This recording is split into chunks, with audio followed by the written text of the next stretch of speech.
Les obligations de l'État. Les gouvernements doivent servir l'intérêt général, et non des intérêts particuliers. Posez la question, pour qui roule nos gouvernements? Au service de quels intérêts travaillent-ils vraiment? Est-ce l'intérêt des citoyens, ou bien celui des lobbies industriels, des multinationales, et des organisations des maîtres du monde?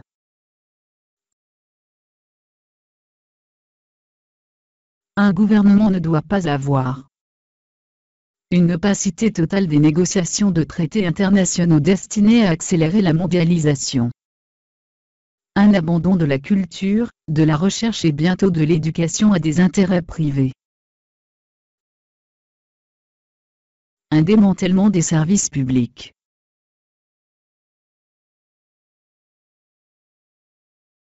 Une insuffisance des lois pour l'information, et la protection des consommateurs, pour la protection sociale, et la protection de l'environnement.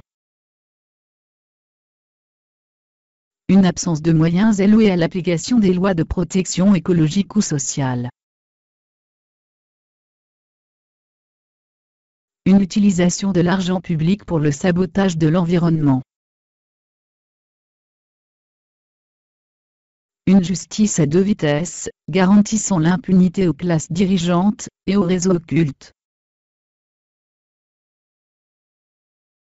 Une multiplication des systèmes attentatoires à la vie privée, réseaux échelons, application de la loi inexistante pour les fichiers de données personnelles, etc.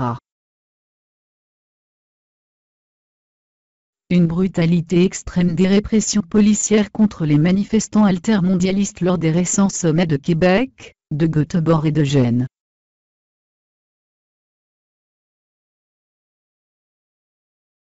Une majorité des décisions gouvernementales inspirées par les intérêts des lobbies, et en même temps, absence quasi totale de décisions inspirées par l'intérêt général le plus évident. Le point commun de tous les gouvernements qui se succèdent, est d'oublier ses obligations. Ces énarques que nous élisons prennent les citoyens pour des moutons ignares. Ces élus sont des magouilleurs, des collabos avec les riches, des talents communicants, des manipulateurs et des menteurs.